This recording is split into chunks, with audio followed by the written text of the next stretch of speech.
Buen día, ¿cómo están? Bienvenidos al espacio central del Hospital de Niños. Bienvenidos a los que están en el Zoom, escuchándonos de otros lugares. Hoy tenemos la presentación del servicio de patología. Como ustedes saben, la unidad 4, que es una sala de clínica, compartimos espacio, trabajo y muchas cosas más con el servicio de patología. Hoy nos van a tener un paciente que es sumamente clínico, ¿sí? El hígado es muy central en el organismo, ya todos los que pasamos por la boca se dan cuenta. Es muy central, es muy compartido. Los hepatólogos son pediatras, anestesistas, hepatólogas, y compartimos mucho estos pacientes. Y este es un paciente que a cualquiera de ustedes le puede tocar en el consultorio, en una sala de internación. Así que bueno, la idea es que sea participativo, que puedan contestar a las preguntas acerca del caso clínico, porque van a poder contestar justamente. La doctora Sara Smiles, ella es presidente posbásica de la especialidad de primer año, es pediatra, y ahora que se la posbásica, nos va a hacer la presentación del caso clínico y la discusión va a estar a cargo de la doctora Marcela Galopo, que también es pediatra y hepatóloga. Así que bueno, los dejo comenzar.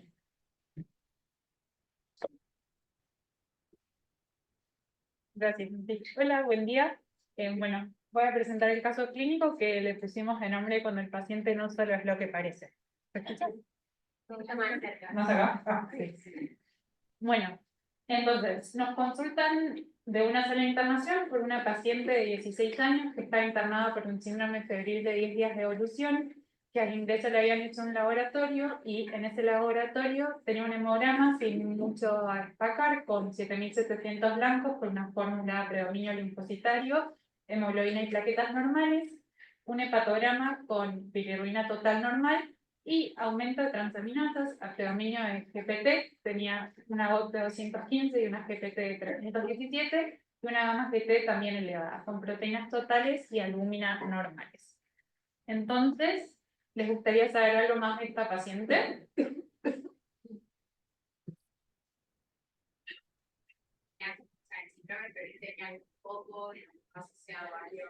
No, no, tenía fiebre, 10 días de fiebre y no mucho más. En ese momento no tenía coágulo. Después. Bien.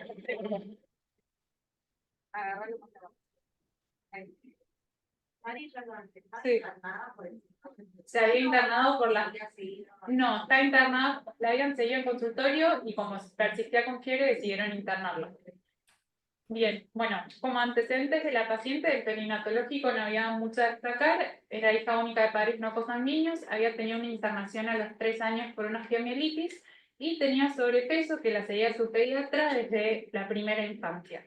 Como antecedentes familiares tenía una mamá con obesidad y esteatosis hepática, un papá sano y un abuelo materno que tenía un síndrome metabólico, tenía una dislipemia en tratamiento y tenía antecedentes de infarto miocardio, por lo cual le habían colocado 3 genes. Y después, con respecto al examen físico de la paciente, en el momento en el que nosotros la conocimos, está en buen estado general, anistérica, tenía algo de eritema palmar, un hígado palpable con una altura de 7 centímetros y de consistencia blanda, no tenía esplenomegalia, tampoco tenía cantosis y estaba normotensa. Y en su antropometría tenía un peso de 68 kilos 500, con una talla de 162 centímetros que le da un IMC de 27 kilos, que es un percentilón 97, o sea, tenía obesidad.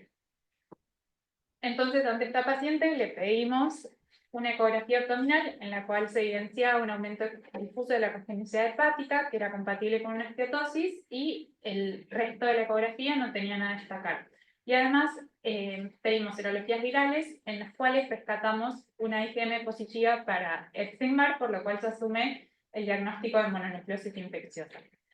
Entonces, parados ante esta paciente con todos sus antecedentes y teniendo en cuenta su laboratorio, en ese momento nos planteamos que la paciente probablemente, tanto por sus antecedentes familiares, así como el peso que tenía todo lo familiar respecto a síndrome metabólico, obesidad, probablemente tenía una esteatosis hepática asociada a su síndrome metabólico o disfunción metabólica, sobre la cual había tenido algo de influencia, la mononucleosis infecciosa y el Epstein-Barr, por lo cual con eso teníamos el laboratorio que teníamos con la alegación de transaminasas.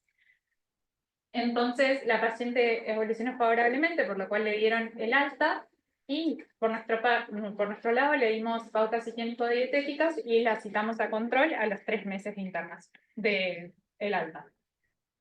En el primer control al que vino, que fue a los 3 meses desde su egreso, la paciente refería buena adherencia a las medidas que le habíamos recomendado, había empezado a hacer actividad física, el examen físico no tenía mucho a destacar, no tenía ningún estigma de patopatía crónica, y en ese momento la palpación abdominal era algo dificultosa por el panículo adiposo, pero no impresionaba tener hepato ni esplenomegalia.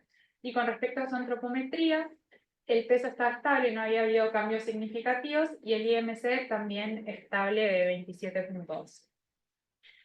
Para ese control, la paciente trae un laboratorio, se había hecho un hemograma y un coagulograma que eran normales, tenía un hepatograma que persistía con transaminasas elevadas, si bien estaban muy mejoradas, también a predominio de GPT, y una gamma GT también elevada, pero mejorada. Y también tenía una hipertrigliceridemia e insulina basal elevada. Y por otro lado, más allá del laboratorio básico, el hemograma, la química y el coagulograma, le pedimos un laboratorio ampliado que solicitamos en pacientes con elevación de transaminasas y esteatosis como para descartar otras posibles causas etiológicas. En ese laboratorio se pidieron inmunoglobulinas que tenían una IgG levemente aumentada, C3 y C4 normales, un perfil de autoanticuerpos negativos y anticuerpos antitransglutaminasa negativos. Se hizo un dosaje de alfa-1 antitripsina, que fue normal, una ceruloplasmina normal, se pidieron serologías virales para hepatitis B, hepatitis C, HIV y VRL, que fueron negativas, y un perfil tiroideo que fue normal. Bien. Y ahora les pregunto yo, ¿qué opinan de la evolución de la paciente?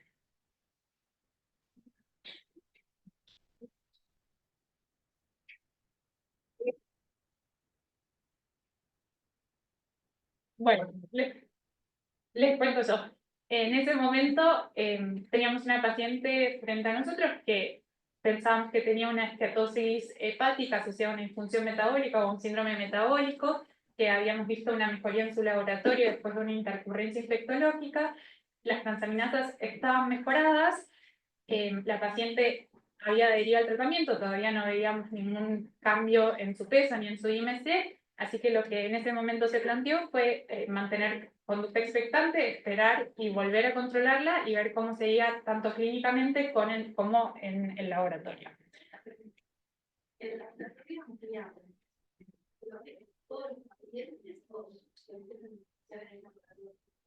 O sea, lo hicimos por el aumento de las transaminasas y por la esteatosis. No, lo hacemos a todos. Uy. Bien, entonces ocurre 3 meses más tarde, o sea, 2 meses desde que empezamos a seguirla, refería que había podido mantener los cambios en la alimentación y seguía haciendo actividad física diaria, el examen físico seguía sin nada hallazgos positivos, y con respecto a su antropometría había bajado un poco de peso y el IMC estaba mejorado, ahora en un percentil 85-97, o sea, sobrepeso y no obesidad. Para este control también le habíamos pedido un laboratorio. En ese laboratorio persistía con las transaminasas elevadas, aumento a predominio GPT, perdón, y los triglicéridos estaban mejorados, y traía una ecografía en la cual persistía la esteatosis y el resto de la ecografía no tenía nada más a destacar. Ahí, este es un gráfico donde se ve la línea como lila, es el IMC como fue modificándose con la evolución con el tiempo, y las dos líneas de abajo, la violeta y la azul, la fucsia en realidad, son las transaminasas, y se puede ver cómo las modificaciones en el IMC no tuvieron demasiada repercusión sobre los valores de transaminasas. Lo del principio, que fue más elevado, es cuando tenía Epstein-Barr también, por eso están tan altas las transaminasas, pero se puede ir viendo como con la evolución como no fue cambiando demasiado. Entonces, en este momento nos preguntamos si lo que la paciente tenía era realmente una esteatosis asociada a su síndrome metabólico, a disfunción metabólica, por lo cual planteamos hacer una biopsia hepática, que ahora Martín les va a contar.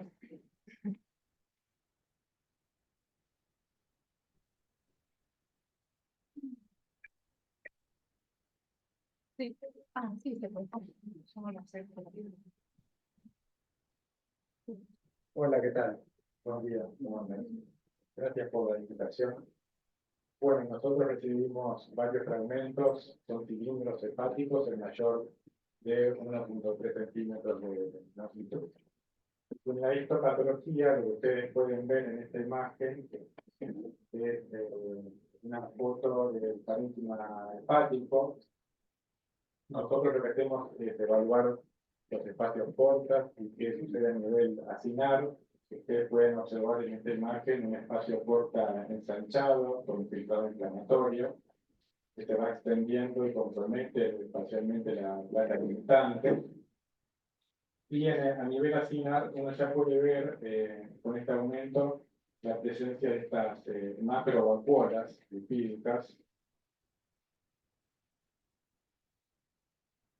Bueno, aquí la imagen magnificada a nivel portal, como les mencionaba, un infiltrado inflamatorio, predominantemente linfocitario. Ya pueden ver aquí la presencia de las macrovacuolas en los hepatocitos periportales.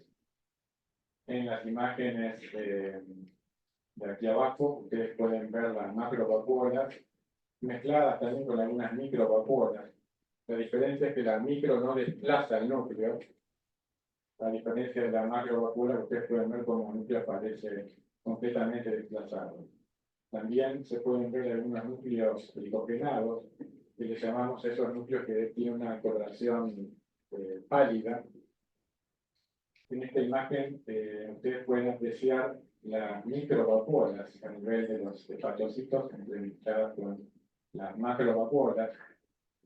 El compromiso global por las macrovacuolas era aproximadamente del 66%. Aquí pueden apreciar la técnica de Paz. Con la técnica de Paz uno evidencia y ve con mayor definición las características de las vacuolas, vean las micro y macrovacuolas dispersas a nivel acinar, y sabemos que esas vacuolas no están constituidas por hidratos de carbono y asumimos que son lipídicos. Aquí pueden ver esta técnica de triclónico de Masón, que se ve de color azul. Lo que trata de evidenciar esta técnica es la fibrosis.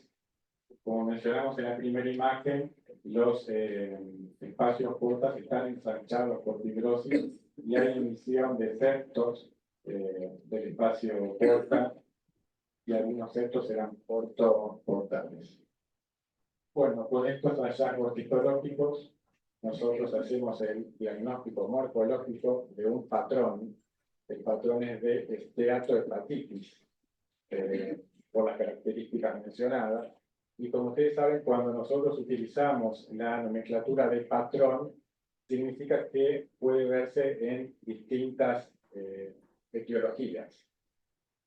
Nos reunimos en Ateneo con los hepatólogos habitualmente y discutimos a estos pacientes y planteamos la posibilidad de que estos hallazgos morfológicos sean vinculables a la enfermedad metabólica, es decir, la esteatohepatitis asociada al síndrome metabólico, y también sugerimos la posibilidad de que este patrón pueda estar asociado a la enfermedad de Wilson.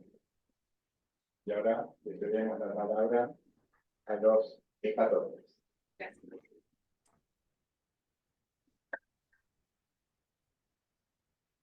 Bueno, entonces por los hallazgos histopatológicos, como la evolución clínica de la paciente con esos laboratorios que no terminaban de mejorar, y esta discusión que tuvimos con anatomía patológica, le pedimos una cupruria en una orina de 24 horas, que fue elevada de 248, pero un valor normal entre 20 y 64, y con esto llegamos al diagnóstico de enfermedad de Wilson asociada a una estetosis hepática por disfunción metabólica. Con ese diagnóstico mandamos a la paciente a oftalmología, le hicieron una valoración con lámpara hendidura donde no vieron anillos de Kaiser-Fleischer. Empezó tratamiento de penicilamina, que con eso mejoró el laboratorio hasta normalizar, y logramos que la paciente eventualmente mantuviera un IMC normal, cumpliendo pautas higiénico-dietéticas. acá hay una curva de cómo fue la evolución después de iniciar el tratamiento. La flecha que se ve en el gráfico es el momento en el que inició tratamiento con penicilina. No le pasó a Marcela. Bueno, no sé si alguien quiere. No me quedó claro por qué le piden la biopsia en un primer momento. O sea, porque a partir de eso sospechan el Wilson, ¿no? A partir de la biopsia. Pero ¿por qué la piden si parecía una hepatitis grasa que venía evolucionando de acuerdo al esperado por cómo bajaba el índice de masa corporal?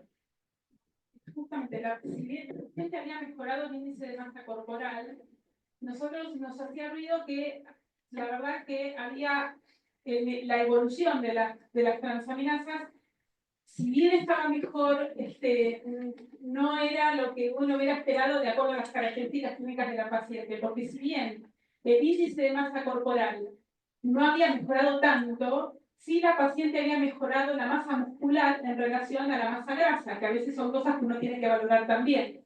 Y las características, la modificación en los hábitos alimentarios y en la actividad física realmente eran importantes. Entonces, si bien no se veía tan reflejado en el índice de masa corporal, y esto es importante tenerlo en cuenta, porque a veces uno se basa solo en el índice de masa corporal y no valora cuál es la masa grasa, la masa muscular de la paciente, más allá de que la paciente también tenía dislipemia, que a veces eso, en el contexto de antecedentes familiares, no tiene tanta correlación con el índice de masa, y también es cierto que era una época en la que nosotros biopsiábamos casi siempre a estos pacientes, ¿sí? A lo largo de los años, y después con la experiencia de conocer un poco la evolución de estos pacientes, dejamos la biopsia para casos más puntuales. Pero esta paciente, por suerte, la agarramos en la época en la que biopsiábamos más, ¿sí? Y eso nos permitió reorientar o pensar también en otra cosa. Por eso la trajimos.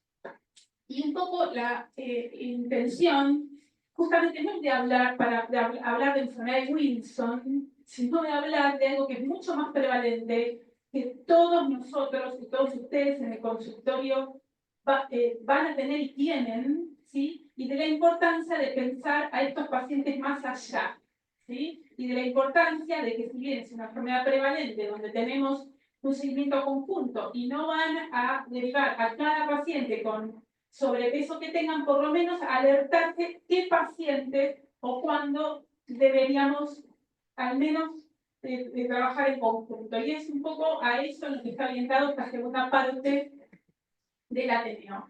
Y primero contarles que en los últimos años, estos son datos de la Organización Mundial de la Salud, donde dicen que ha aumentado drásticamente la cantidad de pacientes con obesidad y con sobrepeso, ¿sí?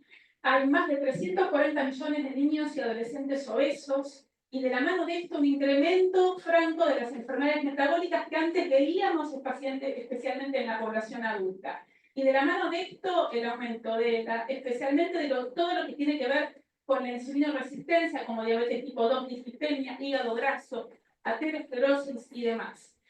Y un incremento de la prevalencia de la enfermedad por hígado graso, que hoy todos sabemos que forma parte del componente hepático del síndrome metabólico. Hoy en día la enfermedad por hígado graso se ha transformado en la hepatopatía crónica más frecuente tanto en niños y adolescentes. Y dentro de poco va a ser la causa más frecuente de trasplante hepático en el adulto.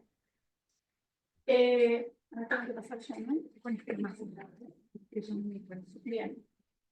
Hasta hace poco, cuando hablamos de enfermedad por hígado graso asociada a síndrome metabólico en los niños, se llamaba NASH, era Non-Alcoholic Steatohepatitis. O sea, esto tenía que ver, esta nomenclatura tenía que ver con que cuando se describe la enfermedad se veían cambios histológicos grasos similares a los que se veían en los adultos con alcohol, pero no eran niños que no consumen alcohol. Por eso se la llamaba enfermedad hepática no alcohólica. Pero también hemos ganado experiencia y recientemente se juntaron las sociedades más importantes del mundo y decidieron cambiar la nomenclatura, redefinir a esta enfermedad. Entonces sabemos que hay los pacientes con esteatosis hepática, los podemos clasificar de acuerdo a la asociación con diferentes cosas. Por ejemplo, lo que antes se llamaba hígado graso de origen no alcohólico, hoy en día se lo define como enfermedad por hígado graso asociada a síndrome metabólico. Estrictamente hablando, las siglas en inglés es Metabolic Associated Steatotic Liver Disease. Y cuando esto va más allá de la sola presencia de grasa y también se asocia con inflamación, es Metabolic Associated Steatohepatitis, ¿sí? Pero también hay otras causas de esteatosis, ¿sí? La esteatosis que responde a entidades en particular, como por ejemplo la enfermedad de Wilson, como es el caso de nuestro paciente, o otras enfermedades metabólicas asociadas a toxicidad por drogas, o por ejemplo otras enfermedades como hepatitis C, enfermedad celíaca, malnutrición, HIV. Por eso, y acá aprovecho para contestar cuando alguien preguntó si le pedimos a esta paciente de todos los estudios que le pedimos, porque era esta paciente, ¿lo hacemos habitualmente? No, lo hacemos habitualmente, porque sabemos que los pacientes con enfermedad por hígado, con esteatosis, ¿sí? Ya sea detectada por ecografía, por resonancia o histología en aquellos pacientes que la tengan, puede obedecer a otras entidades. Entonces es importante ampliar la batería diagnóstica para establecer el diagnóstico diferencial e interpretar a nuestro paciente como, en el caso que tenga algún componente de síndrome metabólico que entraría acá, asumirlo como una enfermedad asociada a síndrome metabólico.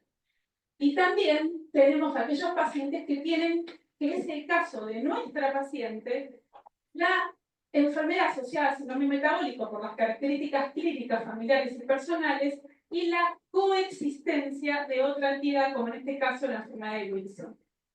Que por supuesto la coexistencia tiene implicancias negativas en los pacientes, porque no tiene una enfermedad, tiene dos, ¿sí? Y también, por supuesto, si nosotros tenemos un seguimiento de pacientes con adolescentes, no podemos dejar de preguntar sobre el consumo de alcohol, que en sí mismo es causa de hígado graso. Y todavía seguimos teniendo un grupo de pacientes en los que nos quedamos sin diagnóstico que no cumplen con ninguno de los criterios. Entonces, ahora nos vamos a enfocar particularmente en la enfermedad por hígado graso asociada a síndrome metabólico, que les cuento que es un espectro de enfermedad que va desde la sola presencia de esteatosis, pasando por la asociación con inflamación y diferentes grados de fibrosis, hasta la posibilidad de que estos pacientes desarrollen cirrosis y todas las complicaciones, incluida la insuficiencia hepática y el hepatocarcinoma. ¿Cuál es la historia natural en la población pediátrica? ¿Cuánto tiempo tardo yo en pasar de la esteatosis a la cirrosis? Bueno, todavía no está del todo claro, pero está claro que el factor negativo en estos pacientes es el tiempo y mantener las condiciones que desarrollaron la enfermedad. Entonces, epidemiológicamente hablando, bueno, tenemos un serio problema porque la prevalencia es alta. Este es un metaanálisis que obviamente dependiendo de cuáles son los datos de cada grupo, va a haber un rango, ¿no? Pero fíjense que en la población general es de alrededor del 7.6%, pero con rangos amplios de acuerdo a los estudios analizados, del 2 al 29%. Pero fíjense que si vemos desde aquellos pacientes con índice de masa corporal normal, con un porcentaje del 2.3%, y esto no tiene que sorprender, porque no nos olvidemos que esto se asocia con componentes de síndrome metabólico. La dislipemia es un componente de síndrome metabólico que se asocia individualmente al hígado graso. No hace falta ser obeso, pero por supuesto los obesos son los que tienen un porcentaje mucho más alto. Fíjense, según las series, porcentajes, promedio 34%, pero hay series que tienen 83% de enfermedad por hígado graso asociada a síndrome metabólico en pacientes obesos. Se sabe que hay etnias en las que se asocia más frecuentemente, como los pacientes hispanos y los asiáticos, y hay aparentemente un factor protector en los niños afroamericanos con una incidencia mucho más baja. Pero nadie puede discutir que hoy es un problema para la salud pública. ¿Cómo discriminamos a estos pacientes? Bueno, con dos cosas simples que podemos disponer en cualquier lado, que es las transaminasas, que como vimos en nuestro caso, la paciente tenía un incremento de transaminasas, habitualmente no es un incremento muy importante, y habitualmente suele ser a predominio de GPT, ¿sí? Pero sin embargo hay un grupo de pacientes que tienen transaminasas normales o en algún momento de la evolución tienen transaminasas normales. Y en la ecografía la presencia de aumento de ecogenicidad que sugiere la presencia de esteatosis. Y les cuento que para que se vea la grasa en la ecografía, el paciente tiene que tener al menos 30% o más de grasa en el hígado, ¿sí? Y ya sabemos que menos del 5% es lo normal. O sea que para que se vea ecográficamente, tiene que tener al menos 30%. Por supuesto, la alteración en el nivel de transaminasas y la ecografía la debemos jerarquizar en los pacientes de riesgo para desarrollar síndrome metabólico, como los obesos o los que tienen antecedentes familiares de hígado graso, obesidad o síndrome metabólico, o los que tienen algún otro componente del síndrome metabólico individualmente. Y también disponemos de la determinación de grasa por resonancia o la posibilidad de valorar fibrosis con el FibroScan, pero esto no es algo que esté tan a la mano. Pero cuando hablamos de screening, sin duda, es el nivel de transaminasas y la ecografía en pacientes que asumimos de riesgo para desarrollar esta enfermedad. Sin duda, el diagnóstico de certeza lo establece la biopsia hepática, porque es la única manera de establecer la presencia de grasa, y no solamente eso, sino ver si esta grasa se asocia o no con inflamación, y se asocia o no con fibrosis, y qué grado de fibrosis tiene. Por supuesto, cada vez más la limitamos en casos particulares, como por ejemplo cuando tenemos dudas diagnósticas o creemos que los pacientes pueden tener coexistencia de enfermedad o estar desarrollando una enfermedad hepática avanzada. Hoy en día podríamos ser más estrictos con la necesidad de biopsia hepática y esas serían las 3 indicaciones más claras. Pacientes que creemos que tienen una enfermedad hepática avanzada, aquellos pacientes que dudamos del diagnóstico o que creemos que se asocian con otra enfermedad, como es el caso de nuestro paciente.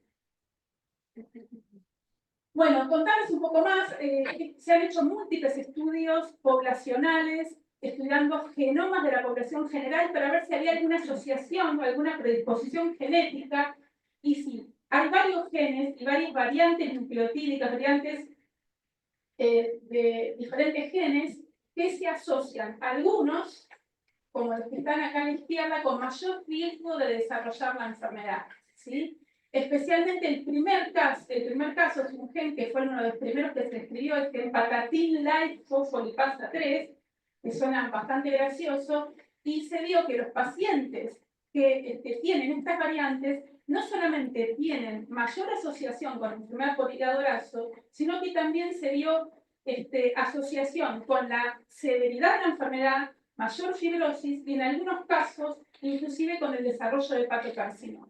Sin embargo, por suerte, tenemos otro grupo de genes que nos protegerían de la enfermedad y como todo en la vida dependemos de un delicado equilibrio entre unos y otros, ¿no? Uno sería ideal poder hacer el mapa, ¿no? Así como en esta entidad en otras tantas, de cuál es el riesgo genético, ¿no? De padecer una enfermedad o cuáles son los factores que nos protegerían de ella. Esto sería hermoso poder tener un score genético que no solamente sería útil para poder predecir el riesgo de desarrollar la enfermedad, sino para saber la severidad eventual que podemos tener y sin duda poder establecer estrategias terapéuticas a la carta.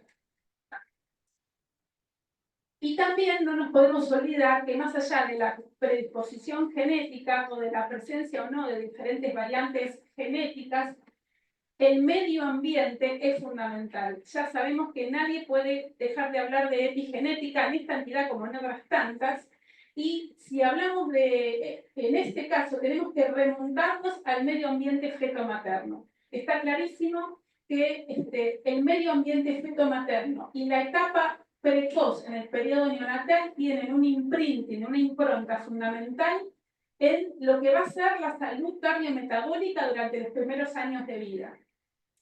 Entonces, sabemos que el sobrepeso o la obesidad materna, hasta inclusive antes del embarazo, y ni hablar durante el embarazo, la presencia de delete gestacional y factores que pueden generar insuficiencia placentaria, con el desarrollo de factores proinflamatorios en la madre juegan un rol negativo en el riesgo del desarrollo de enfermedad cardiometabólica en el niño. Y si hablamos de nuestro paciente, el peso al nacer, el bajo peso o el alto peso, la utilización de fórmulas versus lactancia o la recuperación nutricional acelerada en las primeras etapas de vida predisponen también para el desarrollo de enfermedad por hígado graso. Y este es un trabajo súper interesante que Valerio Novili, que es un italiano, bueno, que ya no está entre nosotros, pobre,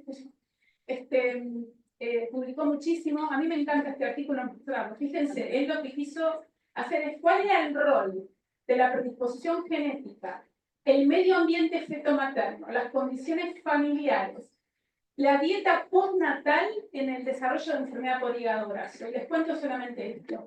Fíjense que los factores de riesgo independientes y acumulativos para el desarrollo de la enfermedad fueron la predisposición genética, este gen que yo les contaba que era el que más se asociaba, los antecedentes familiares de obesidad parental y las malas condiciones socioeconómicas de esa familia, la edad gestacional y el peso al nacer, especialmente recién nacidos pretérmino y bajo peso para edad gestacional, la utilización de fórmula versus lactancia, los hábitos alimentarios con incorporación precoz de fructosa y bajos niveles de vitamina D. Por eso es tan importante promover hábitos saludables durante el embarazo y durante los primeros años de vida para prevenir, que es lo que mejor podemos hacer con esta enfermedad. Y acá es donde está la responsabilidad de todos. Clínicamente estos pacientes, bueno, no me voy a determinar mucho, es más frecuente en varones y adolescentes. Sin embargo, tanto niñas como adultos pueden desarrollar la enfermedad. En aquellos pacientes con algún componente de síndrome metabólico, clínicamente es una enfermedad que por otro lado es asintomática. Algunos pacientes pueden referir a algún dolorimiento del hipocondrio derecho, pero la verdad es una cosa muy, muy sutil. En aquellos pacientes con manifestaciones clínicas de insulinoresistencia, la acantosis nigricans la vemos en alrededor del 50% de los casos. La hepatomegalia, que habitualmente se valora cuando está presente por ecografía, porque el panículo adiposo de estos pacientes hace difícil la valoración clínica, y son hepatomegalias de consistencia normal. Entonces es muy difícil poder palparla a veces. El nivel de transaminasas, como en el caso de nuestra paciente, el leve aumento de transaminasas al predominio del GPT. Y acá les quiero contar algo. El Wilson, si bien no hay matemática, habitualmente tiene un incremento de transaminasas al predominio del TGO, porque el daño es fundamental es a nivel mitocondrial. Pero bueno, anecdótico, ¿no? Nuestro paciente siempre tuvo aumento de transaminasas al predominio del GPT. No hay matemática tampoco, ¿no? Un perfil lipídico de los denominados dislipemia, perfil lipídico aterogénico, con aumento de triglicéridos y HDL baja, que nuestro paciente también tenía. El índice de OMA alterado, que nos habla de insulinoresistencia, y la ecografía con aumento de cogenicidad. Entonces, estos son los pacientes en los que tenemos que sospechar el diagnóstico, pero ojo cuando nos viene un paciente con una ecografía con aumento de cogenicidad o un ligero aumento de transaminasas, pero tiene menos de 4 años, es delgado, no tiene factores de riesgo ni personales ni familiares, ¿sí? Busquemos otras manifestaciones clínicas y en el caso de que llegáramos a hacer una biopsia, la esteatosis microvesicular aleja el diagnóstico de enfermedad asociada a síndrome metabólico. Porque como vimos antes, es habitual que tenga macrovacuolas grasas, si bien es mixta, en general las macrovacuolas son mucho más frecuentes. Y la esteatosis microvesicular nos orienta a otro tipo de entidades, como por ejemplo enfermedades metabólicas, hasta inclusive también la enfermedad de Wilson. Entonces, y acá la importancia de pensar en estos pacientes siempre en la posibilidad de que estemos frente a otro diagnóstico o que el paciente coexista con otra entidad. Porque si pensamos en la prevalencia de la enfermedad, en la prevalencia de la obesidad y sobrepeso, es tan prevalente que un montón de pacientes van a tener coexistencia de patología. Entonces, ese aumento de transaminasas que podemos ver en un paciente que tiene sobrepeso, que tiene obesidad, y que inclusive puede tener una ecografía compatible con aumento de cogenicidad, puede no ser una enfermedad por hígado graso, porque no es que el 100% de los pacientes obesos o con sobrepeso lo tienen, o puede, como en nuestro caso, tener ambas o más de una patología.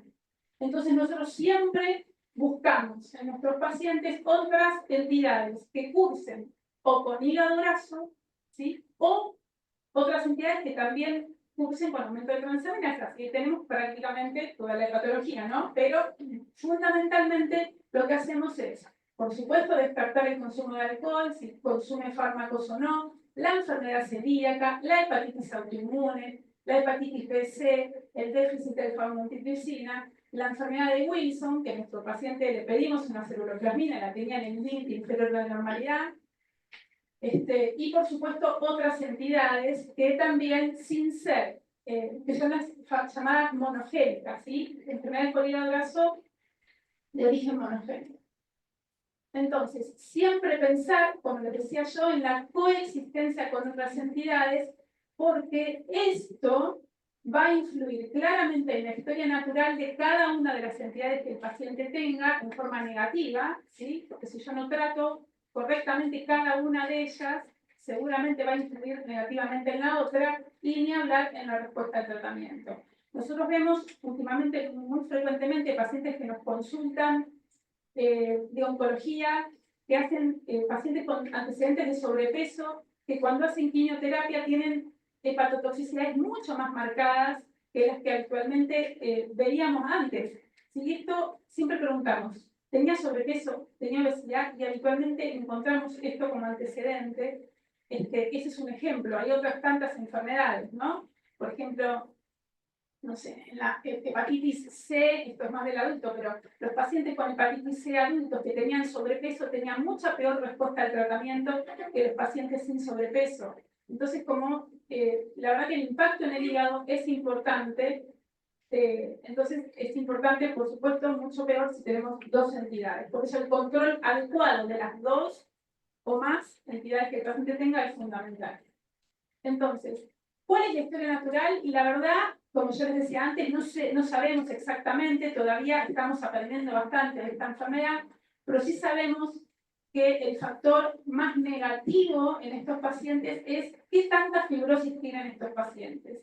Y sabemos que la fibrosis se va instalando con el tiempo. Entonces acá viene otra cosa.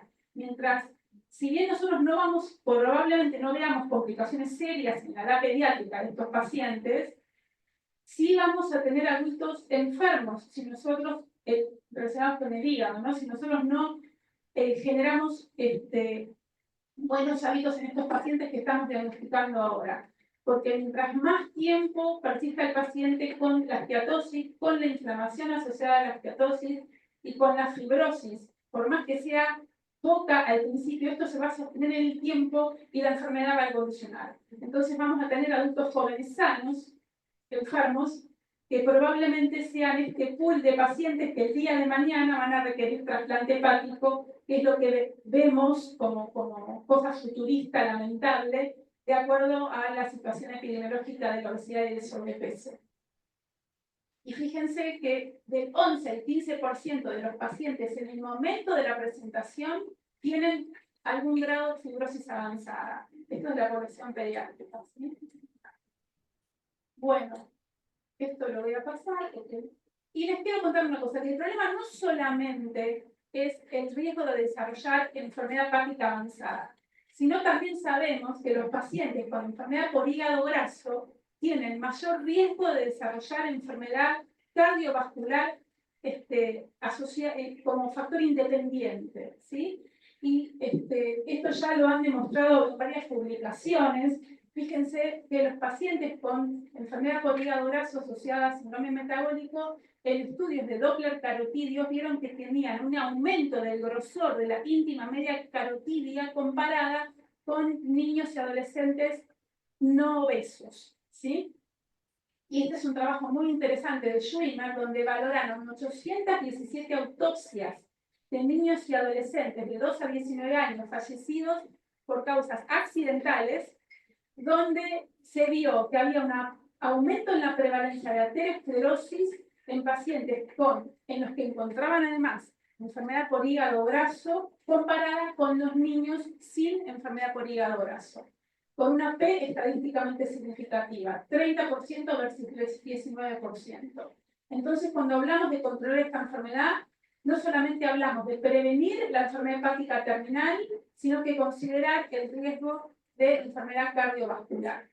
Y no solamente es la enfermedad cardiovascular, la asociación con la enfermedad por hígado graso, sino que también los pacientes con hígado graso tienen más riesgo de tener peor, por supuesto asociado al síndrome metabólico, ¿no? Se asocia con mayor depresión y mayor el aumento de otros componentes del síndrome metabólico como factor de riesgo independiente, hipertensión, enfermedad cardiovascular, el desarrollo de diabetes, ni hablar la cirrosis y el riesgo de hepatocarcinoma.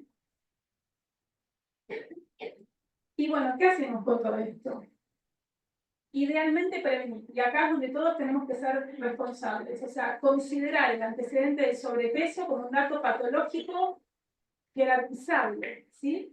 Esto lo tenemos que tener presente todo el tiempo, interrogar sobre si podemos, cuando se va a planificar un embarazo, tratar de hablar con la madre de nuestros pacientes, para que llegue con un índice de masa corporal lo más adecuado posible, que mejore su conducta alimentaria. Todas las cosas que vamos a hacer van a ser bienvenidas. Entonces, que prevenir el sobrepeso, la obesidad y el síndrome metabólico, eso es lo que sería ideal, ¿sí? Y en aquellos pacientes que ya desarrollaron la enfermedad, buscar modificar los hábitos y todo lo que podamos hacer para reducir el peso y mejorar la actividad física orientado a interrumpir la progresión de la enfermedad y revertir la lesión hepática. Y esto se logra mejorando la calidad de vida para evitar la progresión de la cirrosis y sus complicaciones. ¿Cuál es el tratamiento? La intervención en el estilo de vida, que está orientado a la alimentación saludable y a la actividad física. No hay una dieta mágica, pero sí la recomendación son lo que se llaman dietas tipo mediterráneas, que son dietas restricción de azúcares, sin ni hablar, por supuesto, suspender la fructosa. Cuando hablamos de la fructosa, por supuesto no hablamos de la fructosa de la dieta, sino que hablamos de los jarabes de alta fructosa, ¿sí? Los que se utilizan en las gaseosas, en las galletitas, en las golosinas y demás. Esto no hay ningún misterio, bajar el porcentaje de calorías, reducir los carbohidratos que generan alto índice glucémico, priorizar aquellos hidratos de carbono complejos, reemplazar grasas saturadas por insaturadas, y ni hablar en los adolescentes, evitar el consumo de alcohol. O sea, evitar prohibir el alcohol. ¿Sí? Cualquier dieta, cualquier plan alimentario que nosotros establezcamos en la edad pediátrica tiene que ser adecuado a la etapa de crecimiento de nuestros pacientes, porque hay que seguir favoreciendo el crecimiento armónico y la calidad de la estructura ósea. Y el ejercicio, que muchas veces me preguntan, ¿qué tipo de ejercicio? Bueno, el ejercicio tiene que ser un ejercicio de intensidad moderada a intensa. En la traducido simple, cuando le decimos a nuestros pacientes, tienen que transpirar la camiseta, ¿sí? Esto mínimo, bueno, un mínimo y un máximo a veces es difícil para indicar, pero lo que está comprobado que tiene incidencia real en estos pacientes es al menos 3 veces por semana, ideal todos los días, pero bueno, por lo menos 700 por horario. Y reducir, por supuesto, el tiempo frente a las pantallas que estos pacientes tienen, que nuestros pacientes tienen en la cotidiana. No hay duda de que necesitamos para esto un trabajo en equipo. Es muy difícil que los pacientes adhieran, es muy difícil que la familia acompañe, es muy difícil que sostengan los cambios a lo largo del tiempo. Por eso, para esto necesitamos que el paciente pueda acceder a una actividad física, que pueda acceder a una alimentación adecuada. Todo esto tiene sus complicaciones, que la familia disponga de tiempo, que el niño disponga de tiempo. Por eso la familia tiene que participar activamente de todo esto, y en aquellos casos que lo necesiten, el sostén psicológico es muy importante. Pero ya sabemos que todo esto es difícil de cumplir, lo vemos en lo cotidiano, y para aquellos pacientes que no tienen respuesta y especialmente tienen un compromiso hepático, con una enfermedad hepática en evolución, sería ideal poder contar con algún tratamiento farmacológico, pero la verdad que por el momento no contamos con un tratamiento farmacológico, más que esto que depende de factores mucho más complejos que indicar un fármaco en particular. Pero sabemos que es necesario, especialmente para aquellos pacientes que no respondan o tengan respuesta parcial a las modificaciones en el estilo de vida. Y con esto termino, les quería contar un poco nuestra experiencia. Estos son 60 pacientes con diagnóstico histológico de enfermedad por hígado graso asociada a síndrome metabólico, todos con histología. Fíjense que un poco se repite lo que decíamos, el 70% de nuestros pacientes tenían obesidad y el 27% sobrepeso, 2 con índice de masa corporal normal, pero tenían dislipemia.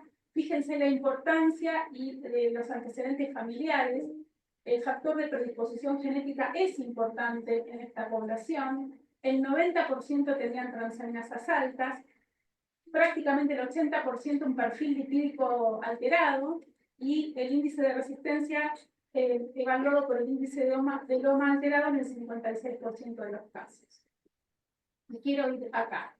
Fíjense, de los 60 pacientes biopsiados, cuando vamos a ver el grado de fibrosis, prácticamente el 60% tenían fibrosis avanzada, ¿sí? Es F3, y 2 de nuestros pacientes tenían cirrosis. Esta es, bueno, un poco similar a, este es uno de nuestros pacientes, fíjense el tracto fibroso que tenía el paciente, la esteatosis macrovascular, ven que es como que es más frecuente la macrovascular en el otro paciente que tenía también micro, pero este paciente, fíjense, es un paciente nuestro real, y este es el nódulo de regeneración que tenía uno de los 2 pacientes con cirrosis. Y para concluir, decirles que la enfermedad por hígado graso en niños y adolescentes es hoy un verdadero desafío para la salud pública. Esto mirando al hígado, cualquier otra de las complicaciones relacionadas con el síndrome metabólico es un problema que tenemos que abordar todos, especialmente trabajar en la prevención desde la planificación del embarazo. El principal factor de riesgo es la obesidad, pero el factor genético juega un rol sustancial. Pensar siempre en la coexistencia de patología, ¿sí? Teniendo en cuenta, como les decía antes, la prevalencia de esta enfermedad. Nos vamos a encontrar con pacientes que tienen más de, aparte del síndrome metabólico, otra causa posible de la enfermedad, el aumento de transaminasas en estos pacientes. Siempre hay que jerarquizar el nivel de transaminasas. Esto es algo importante. No me tengo que preocupar cuando el paciente tiene más de 100 de transaminasas, o tiene 300, o tiene 200. Si el paciente tiene 50 de transaminasas, es patológico, ¿sí? Y si nosotros tenemos un paciente que tiene un nivel de transaminasas ligeramente alterado, o tiene un nivel de transaminasas alterado en el contexto de un cuadro que lo justifica, como por ejemplo un Epstein-Barr, como fue la paciente al principio, tenemos que acompañar a ese paciente hasta que normaliza el laboratorio.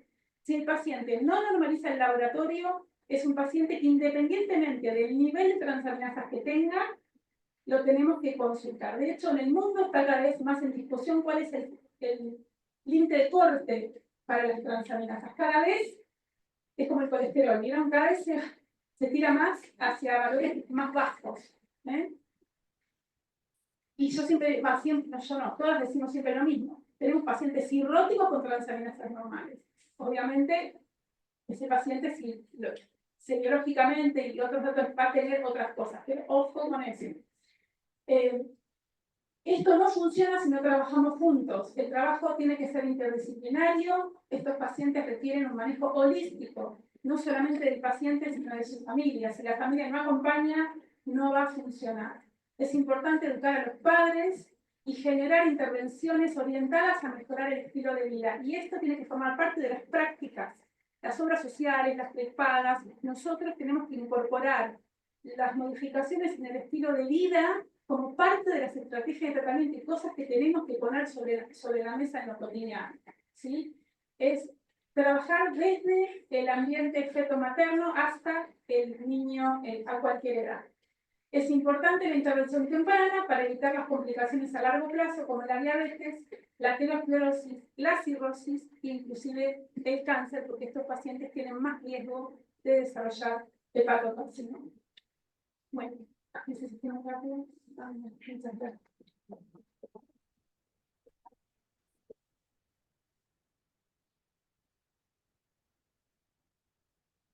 Comentarios. Es un momento, tenemos a los especialistas acá, aprovechemos. Marcia, yo tengo una pregunta. Esta no, perdón, no la hablamos antes, tendríamos que haber aprovechado. La ciruroplatina de esta paciente fue casi normal. La ciruroplatina de la paciente que presentaron era normal, en el límite bajo, pero normal. ¿Cuál es el valor que tiene la ciruroplatina? ¿Nos quedamos tranquilos? La van a pedir ustedes, probablemente no nosotros, pero bueno, ya que surgió. No, hay un tipo de pacientes con, primero que era el límite inferior normal, ¿no? Pero hay un grupo de pacientes con enfermedad de Wilson que tienen ciruroplatina normal. O sea, cuando nosotros tenemos una fuerte sospecha diagnóstica en este caso, lo que nos terminó inclinando la balanza fue la histología.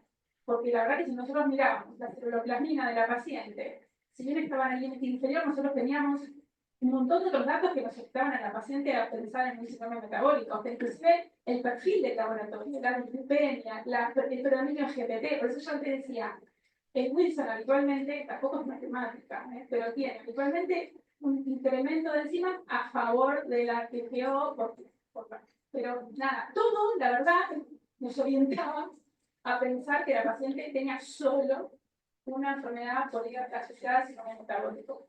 Pero, insisto, la verdad que cuando uno tiene una sospecha, que en este caso fue claramente orientada por la histología y la necesidad de descartar otra entidad, porque en la histología nos llamaba la atención, si bien tanto el Wilson como la enfermedad por el síndrome metabólico tienen macro y microvacuolas, la enfermedad de hígado graso habitualmente, perdón, cuando digo graso me refiero al síndrome metabólico, habitualmente está predominio macrovacuolar, pero sin embargo, en la histología este paciente tenía microvacuolar también, si bien el Wilson también puede tener macro, pero la verdad que nos hacía ruido.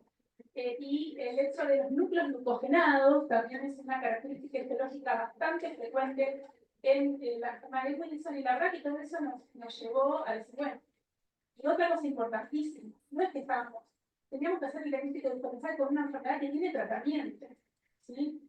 No es que no iba a cambiar el paciente nada, sí iba a cambiar, porque si tenía un Wilson, el paciente tenía tratamiento, ¿sí? Y de hecho, fue así como se comportó. Entonces, esto siempre es importante. Cuando tenemos la sospecha, por más que sea baja, de una enfermedad que tiene tratamiento, por responsabilidad, la tenemos que descartar, y así fue como hablamos en este caso.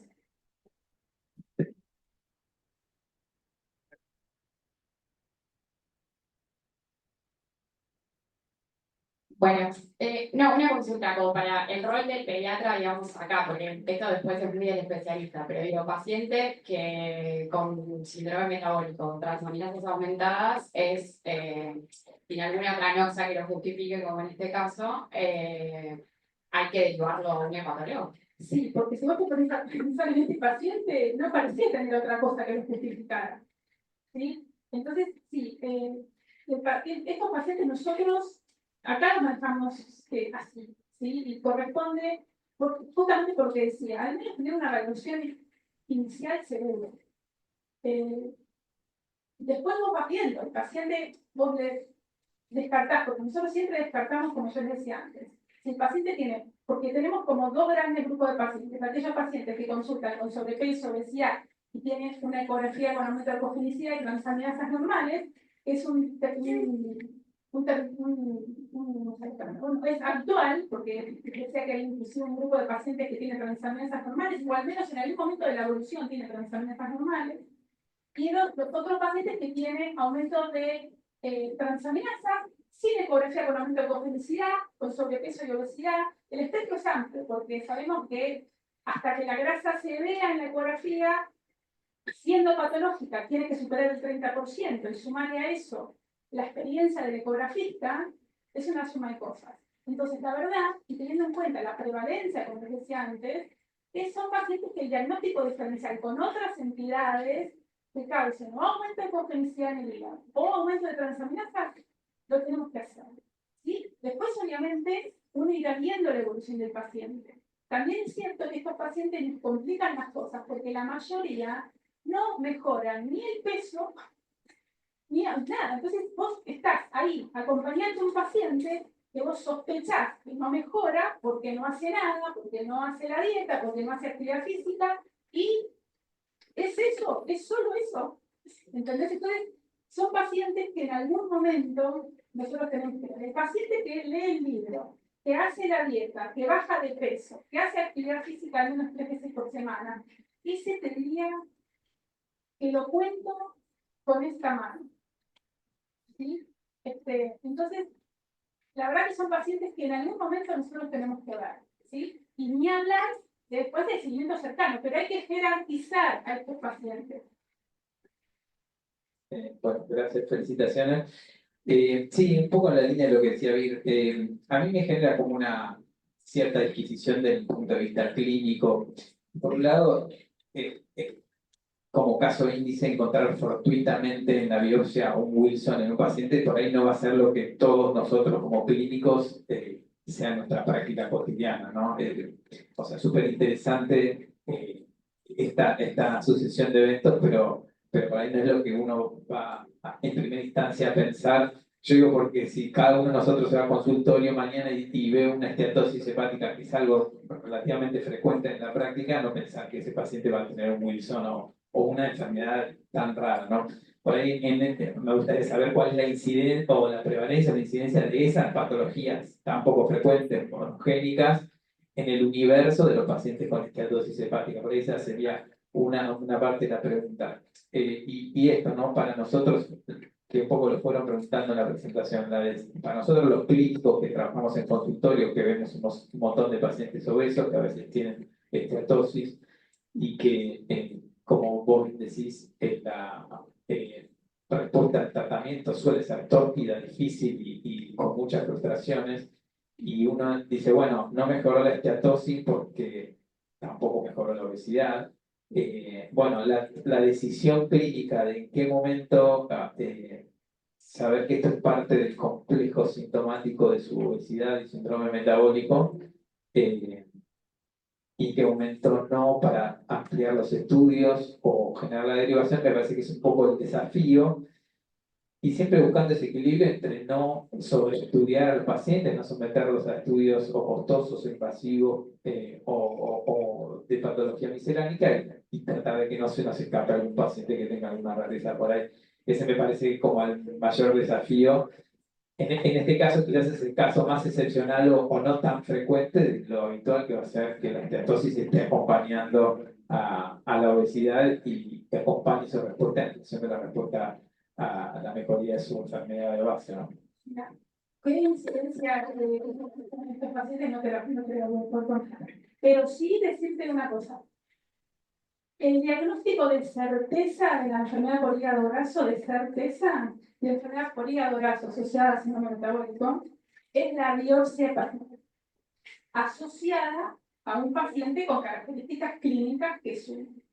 Por ende, no estamos biopsiando a todos los pacientes para hacer diagnóstico antes, y este paciente formaba parte también de esa historia. Al principio, cuando todos empezamos a conocer esta enfermedad, cuando recién estábamos aprendiendo a ver de qué se trataba, sí lo hacíamos. Por eso tenemos los 60 pacientes biopsiados. Pero hoy en día, y siempre lo fue así, pero bueno, el diagnóstico de enfermedad por hígado graso asociada a síndrome metabólico es un diagnóstico de exclusión. De exclusión en un paciente que tiene características clínicas de laboratorio con síndrome metabólico y en el que excluiste todas las otras causas de hígado graso y o aumento de transaminasas. Entonces, siempre corresponde ampliar los estudios en un paciente con aumento de transaminasas y o ecografía con aumento de transaminasas. Siempre.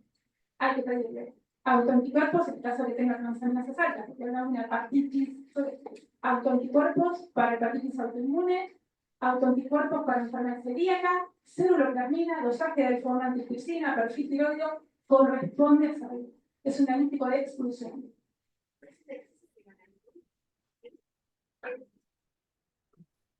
Esto del hígado graso en pediatría es una nebulosa y no hay una norma en Argentina, aunque en la Sociedad Argentina de Pediatría el próximo año vamos a hacer la publicación de un manual en ese tema porque la mitad de los niños argentinos tienen obesidad y muchos de ellos tienen hígado graso. Y si vos lees, por ejemplo, las normas americanas, lo puede seguir hasta una enfermera, pero en Estados Unidos el tratamiento para hepatitis C en niños lo da una enfermera. En Argentina, la idea es que el hígado graso lo puede seguir el pediatra si ese niño no tiene transaminasas elevadas. O si vos lo conocés, lo pones a dieta, mejora y normalizó el laboratorio. Pero si ese niño no se encuadra en eso, debe ser valorado por un especialista. Esa es la sugerencia. ¿Sí? Pero para eso el pediatra tiene que ver la transaminasa. Claro.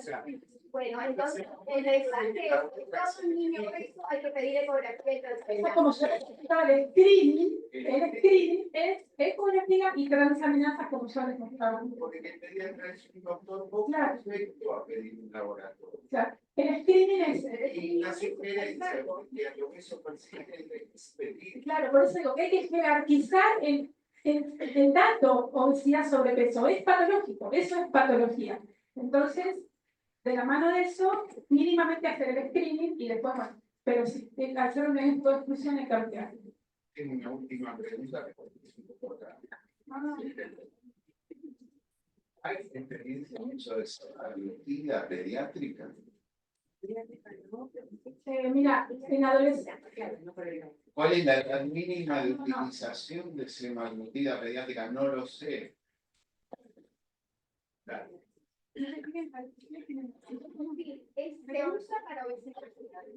A partir de los 10 años está aprobada la liraglutida para obesidad y a partir de los 12 años para diabetes tipo 2. Pero no para el hígado graso. Está, perdón, el comité médico estuvimos trabajando con un paciente. Está aprobado para el ANMAT en nuestro país a partir de 10 años para diabetes tipo 2, a partir de 12 años para obesidad y diabetes tipo 2. Enfocado principalmente en el tratamiento de la diabetes tipo 2 y la obesidad como algo secundario, que es una patología que empeora la diabetes tipo 2. Hay un ensayo en curso en nuestro país para chicos de 6 a 12 años para uso de estos medicamentos, los GLP-1, pero todavía no está publicado. Pero además lo aprobó para esas dos cosas, digamos, la liraglutida con sus preparaciones comerciales.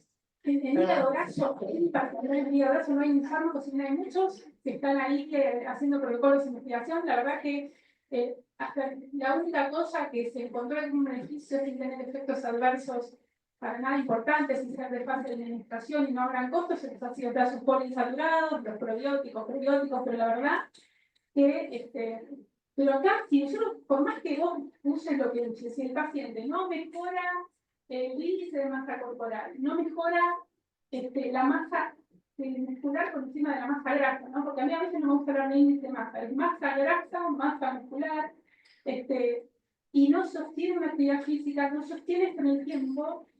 De hecho, el medicamento al que te referías, muchos adultos lo usan y después lo dejan y vuelven a aumentar peso. Entonces, acá tenemos que trabajar a otro nivel, ¿no? Por supuesto, ojalá se use algún fármaco, especialmente para aquellos pacientes que tienen obesidad mórbida o pacientes adolescentes que tienen obesidad mórbida o que tienen algún o consistencia de patología, lo que sea que hace que el riesgo de desarrollar una enfermedad hepática avanzada sea mayor. Ojalá tengamos algo más para hacer una intervención en la evolución de la enfermedad. Pero no nos tenemos que olvidar de lo básico. De hecho, esta medicación está indicada a pacientes sumado a cambios en el estilo de vida. Si no hay cambios en el estilo de vida, no está indicada la medicación. Se hacen en coadyuvantes. Son 12 semanas de tratamiento. Si en 12 semanas no mejora, que es por lo menos perder un 5% del peso, se descontinúa la medicación porque no está ahí. Bueno, espectacular, chicas. Muchísimas gracias. Súper interesante. Frecuente, la patología. Y a todos les damos una buena pregunta.